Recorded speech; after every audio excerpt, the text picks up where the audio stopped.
If you're going to become a big brand, you have to incubate and be successful in natural channel. And what they don't tell you is that the natural channel is the most expensive and the most competitive channel to operate, especially in our category. Honest Ecommerce is a weekly podcast where we interview direct-to-consumer brand founders and leaders to find out what it takes to start, grow, and scale an online business today. Hey everybody, welcome back to another episode of Honest Ecommerce. Today I'm welcoming to the show Ryan Emmons. He's the co-founder and CEO of Waiākea Hawaiian Volcanic Beverages. Ryan, welcome to the show. Aloha. Nice to meet you, brother. And thanks for having me. Yeah, I'm excited to chat. So I guess quickly, for those that are unaware, could you talk to us about the types of products you're bringing to market over there? Yeah, so we have a couple different water and coffee products. Kind of the whole premise for us is, I think we're primarily known for our premium water, which is the Waiākea Hawaiian Volcanic Water. So it's distributed in about 40,000 plus locations around Hawaii and the mainland US. But we're kind of known for really our social impact, first and foremost, which is kind of unusual in the premium water space. Absolutely. Now, I guess take me back in time. We got a chicken or the egg question. What came first to you? Was it the passion behind the product, or was it the passion behind the impact and finding a way to do that? Product was definitely the result of kind of the impact and what we saw in terms of like addressing a lot of market trends and a need within bottled water and beverage towards better sustainability standards in terms of sourcing, packaging, and a couple other categories. And then obviously the backstory of me being involved in a lot of clean water and education NGOs, going all the way back to when I was about 13. And I was also a hydrology minor. So interested in all things water, and really, I think saw an opportunity to scale a beverage and create some pretty significant, hopefully at the time, industry change towards those standards. So 100% use of 100% post-consumer recycled materials.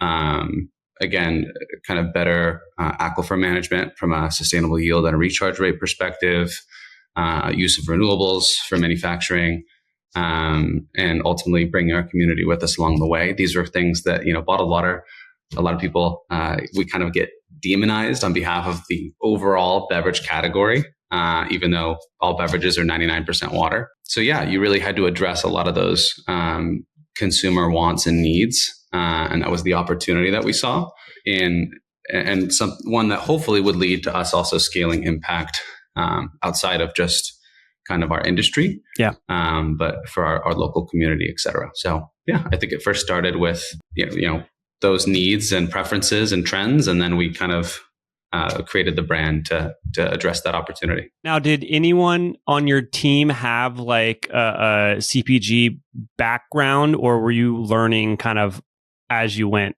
We had no experience. We were my co-founder and I were in college. My cousin is this very famous Hawaiian game developer, which now goes by the name of his studio is called Heart Machine. He probably had the most experience just from that. He was just helping us with the design. So, but that was really it. So this was, our feasibility project in our entrepreneurship class at USC. And we had zero experience. To be honest, I really do feel like it gave us a leg up, because if we knew how gnarly the industry was, I don't think we would have done it. I don't think we would have pursued it. So, that naivete is definitely an advantage, and just kind of a thirst to figure things out and to learn, I think, is why we're here. I wish I could list off the top of my head, and AI is unfortunately not this good, but I've heard from multiple guests on this show. They're like, if I knew what I knew now, I probably wouldn't have done it. And it is that kind of just like blue ocean, like, all of this can be easy. We can definitely do this. Not to hurt any entrepreneurs' dreams out there, but it's like, if you have an idea you're passionate about, do your best and really give it that effort because, the grass is always greener, I guess. Yeah. And I will say, even though we didn't have like professional experience in CPG, we had been doing 2 to 3 years of feasibility and analysis and business plan development. And, we knew that there was a larger opportunity. So at the very least, we had qualified that. So my only recommendation to entrepreneurs is as much as it's like head down, you'll figure it out.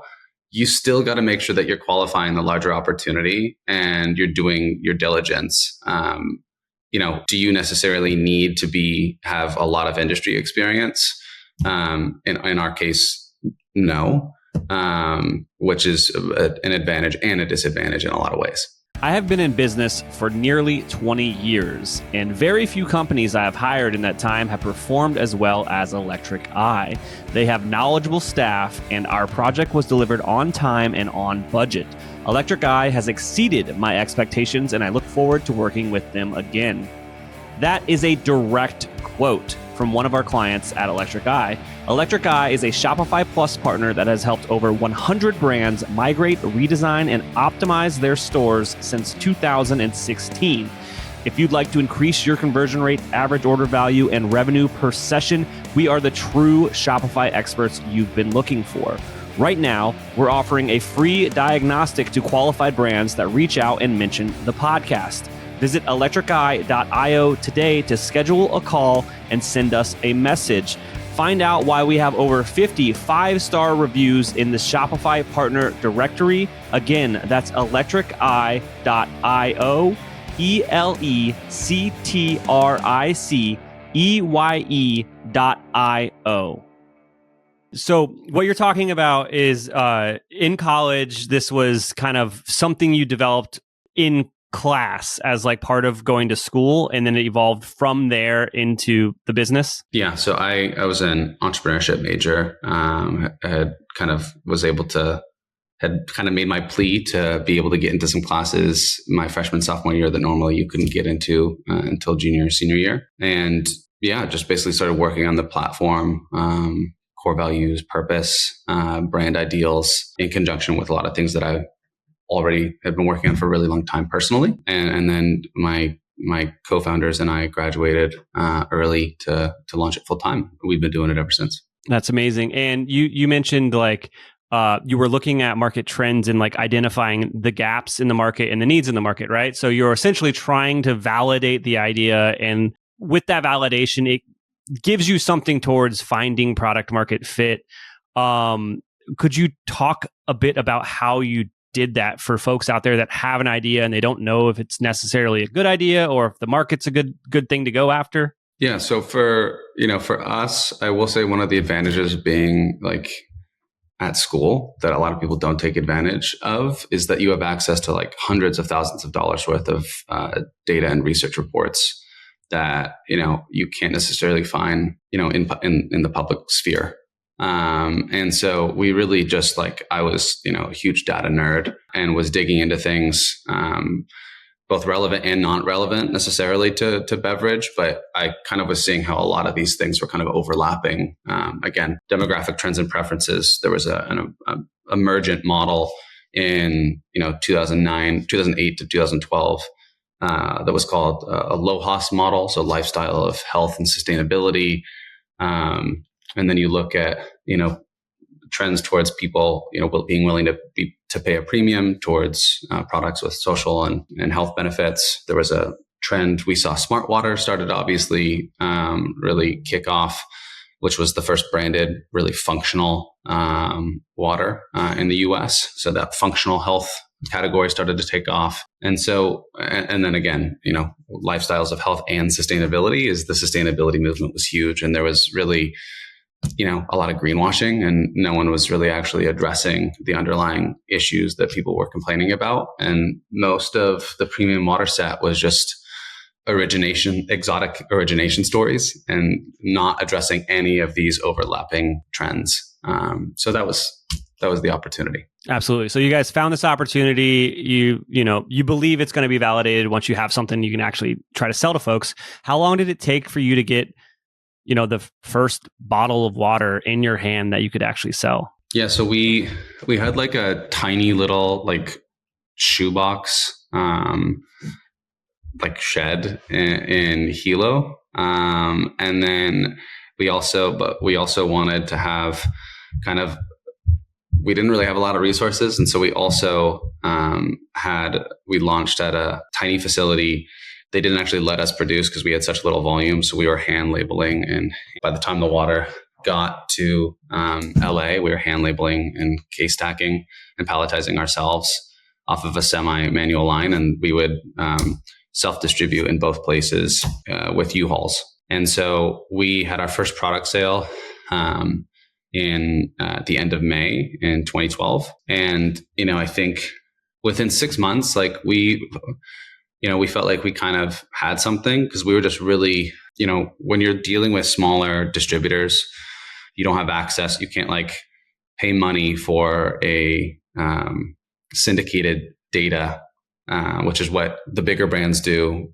You're able to kind of look at, okay, how am I performing across all these retailers in these channels based on syndicated data, which is like registered data that Nielsen and IRI and these different companies pay for and then sell to retail brands like us.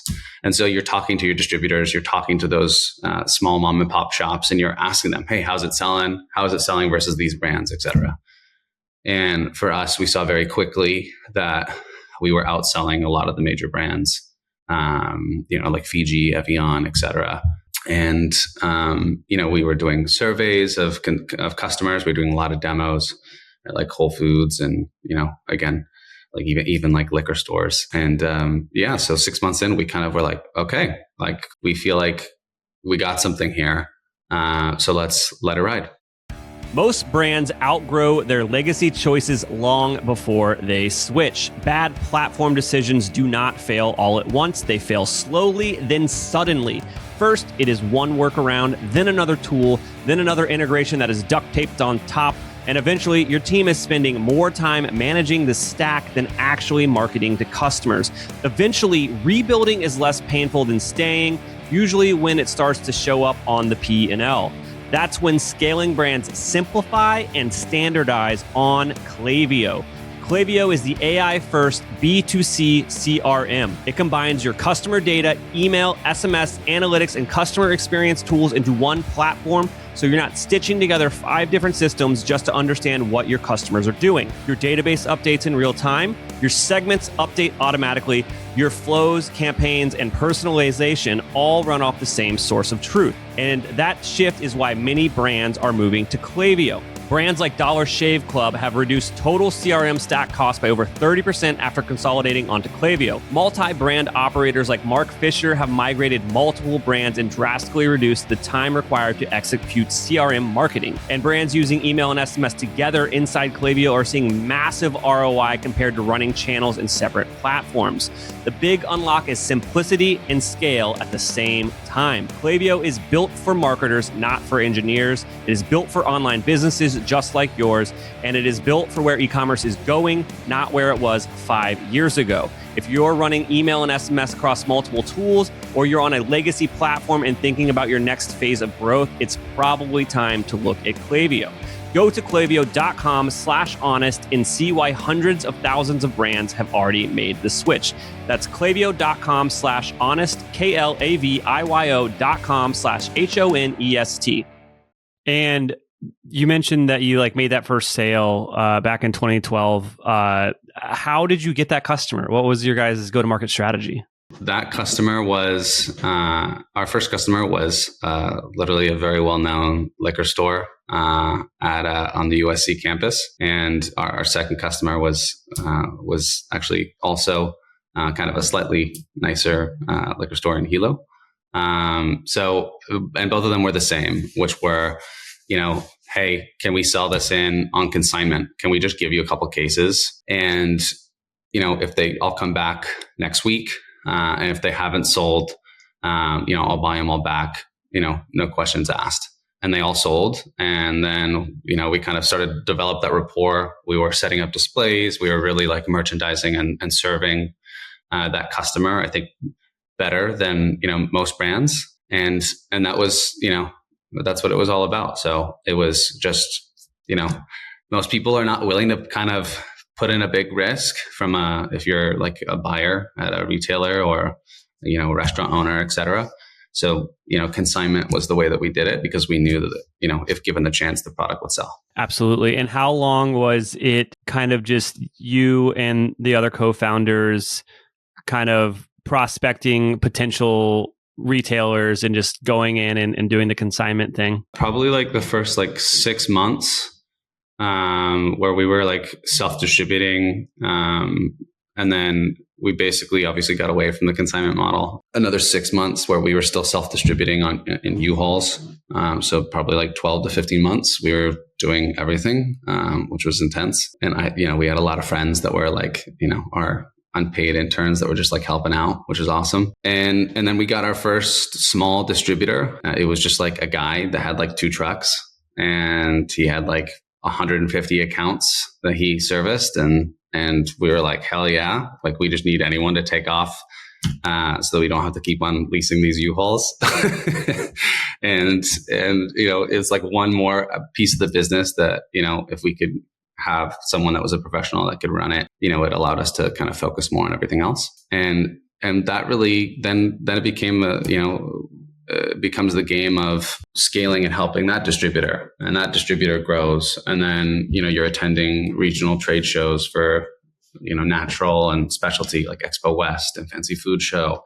And you're basically you start trying to grow your distribution footprint in channels that you're trying to kind of penetrate that you think you're going to do well in. And so, it became, after that, it was, basically trying to establish case studies in multiple channels and focusing primarily in the Southwest. And but it was the same model. It was, build up the distribution, show that the product can sell with that distributor, be a good partner, kind of expand and try to add on another distributor and so on and so forth. Hey, everybody, just a quick reminder. Please like this video and subscribe if you haven't. We're releasing interviews like this every week, so don't miss out. Now back to the interview. Focus on one channel and then just keep doubling down on it and focusing on it to kind of optimize and just work the kinks out of the process. I find, on obviously the name of the show is Honest Ecommerce. A lot of brands that are on here that we talk to, they kind of launched direct to consumer first, but they'll be the first to tell you that they went, I'm going to say wide. They went wider too fast, where they didn't have enough bandwidth internally in their leadership team to they've got their own .com and then they're doing Amazon and then they're trying to do wholesale and they're, really not giving any of them their full attention. And they'd be the first to admit that that's maybe where they had a lull and it squandered some opportunities, but really focusing on one thing like you guys did, which was kind of this distribution, wholesale distribution, a more traditional retail play. You guys took that, I'm going to guess, as far as you could before you started really looking at these other avenues. Yeah. I mean, so an example is like in beverage and a lot of food and beverage, I think, and some people can challenge this, but at least at the time, I was told that if you're going to become a big brand, you have to incubate and be successful in natural channel. And what they don't tell you is that the natural channel is the most expensive and the most competitive channel to operate, especially in our category. And so we really focused on that for the first 3 or 4 years, and we realized we were like, guys, what are we doing here? Have we actually looked at some of the other channels? Have we looked at kind of how the margin might be different, how the distributors might be better, how the retailers might be better in terms of, working with us in terms of margin and promotion? And because, I will say that, the natural channel can be especially challenging. Like going into Whole Foods, you're dealing with UNFI and KeHE, which are very difficult distributors at times to work with. So we started to explore other channels as basically an existential imperative. And for us, we still have obviously a lot of luxury accounts and specialty and natural accounts are our fastest growing segment of our business. But, what really saved the business was we focused on a couple high-end convenience store chains that, had basically a limited set where we knew that if we were given the same shelf space, the same relative amount of facings as other brands, we knew that we could outperform. And ultimately, we were able to go direct with those retailers. They took a chance on us, and we ended up, way outperforming, their wildest expectations. And that saved the company. And so, I would say, don't be so, at a certain point, if your kind of really focused strategy is not yielding the results, and suddenly you're like, this business model doesn't work. If we hadn't started to try and figure out case studies and test and looked outside and really looked at more of like, what is the omni-channel landscape? Mm-hmm. We would have gone out of business like a lot of our competitors. So yeah, I would just, everyone is going to come to that point depending on whether their primary channel is economically, feasible and has opportunity. Hey, store owners, do you know how profitable your last big decision was on your Shopify store? Most testing tools make it easy to measure design changes, small tweaks, headlines, layouts, button colors. But what about the decisions that really move the business? Pricing changes, shipping rates, discount strategy, even new apps and tools. Those are usually left to gut feel. Intelligems brings CRO-level clarity to decisions that live beyond the page. Brands like Ridge, Jones Road, and True Classics are using Intelligems to test pricing, offers, shipping, and more, and see exactly how each choice impacts profit. Momofuku used Intelligems to test multiple promotional offers ahead of Black Friday and identify the version that ultimately increased profit by about 28%. Mott & Bow used Intelligems to run structured pricing and offer tests that helped drive roughly a 30% increase in incremental profit. Dossier used Intelligems to run site-wide testing that resulted in about a 7.4% increase in profit per visitor across their store. They have a bunch more case studies on their website. I'm a big fan of Intelligems. We use Intelligems to test major site changes, new theme launches, and throughout ongoing CRO work. So when we are making decisions around design, pricing, offers, etc., we can be confident that those changes are actually driving more profit for our clients. So before you start changing pricing, promos, and major site experiences across your store all willy-nilly, you should probably test it first. If you're ready to decide confidently and grow profitably, head on over to Intelligems.io. That's Intelligems.io and use code HONEST for 10% off your first 3 months. That's Intelligems.io. Use code HONEST. That gives me kind of a great segue to kind of like direct consumer channels, so your own .com or like Amazon, etc.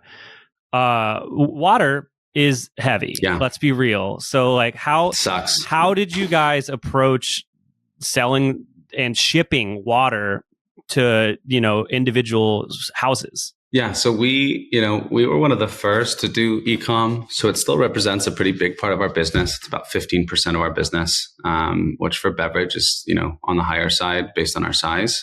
But obviously it's not like our primary channel. And I think, that strategy has shifted over the years. I think, a lot of our primary partners, the rates based on the weight has shifted dramatically. So it becomes, having that fulfillment and a warehouse network built into our existing, like all of our warehouse network for retail are also fulfillment centers for e-com. So we're not having to do cross shipments to an e-commerce fulfillment center, which is then costing more money. So we have to be just like really on top of our supply chain.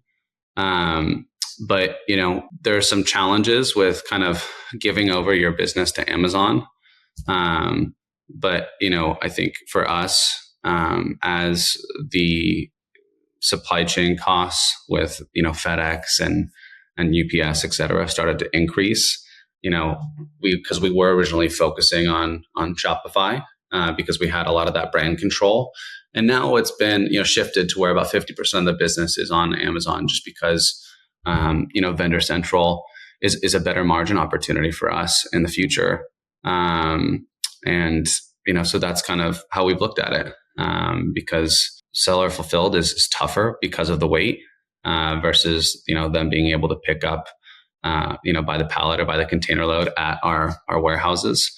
They have much better fulfillment networks, much different cost structure. So that's kind of, the split for us is, Shopify and then establishing a really good relationship with Amazon through Vendor Central that still allows for some margin. Absolutely. And I really appreciate your honesty there with kind of how things break down.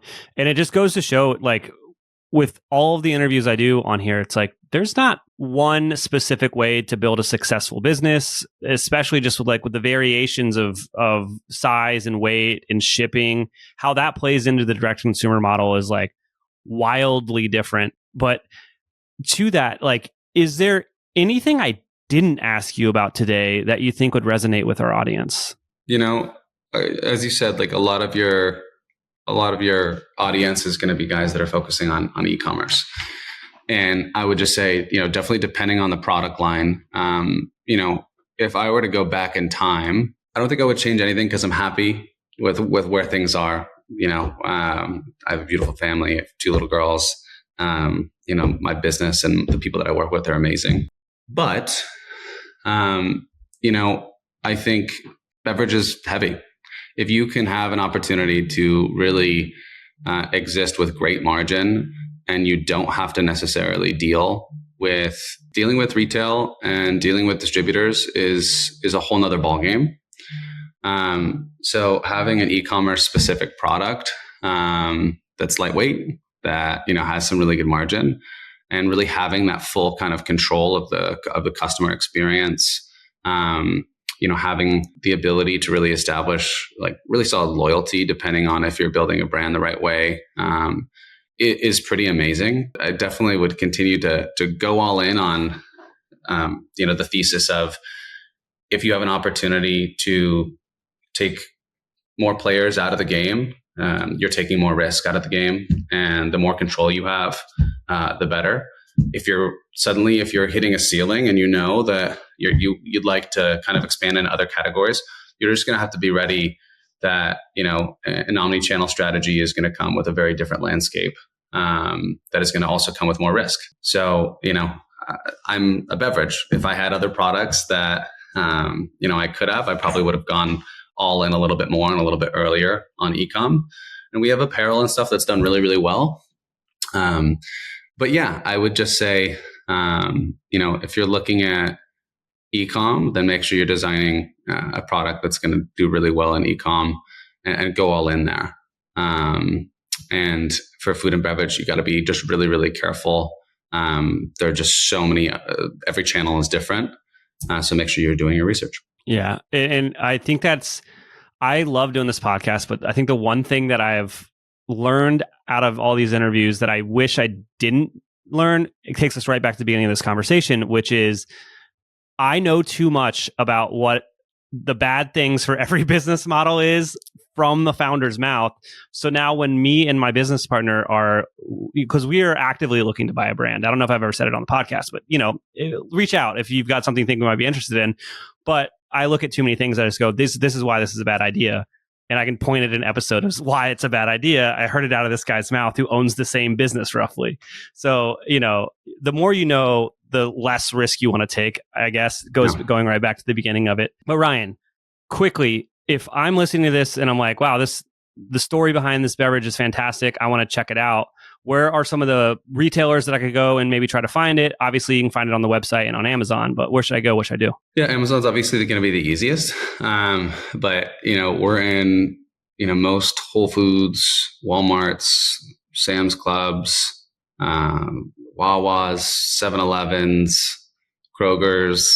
We're in a lot of different places. We have a store locator on our website, so definitely check it out. And so, yeah, I would just ask that, if you check out the brand and you see what we're about, and you try it, I think hopefully you'll be hooked and you'll feel good about what you're contributing towards, because we do a lot of great work through our nonprofit partners and through our Kōkua team. So yeah, just check us out, and thanks for the support.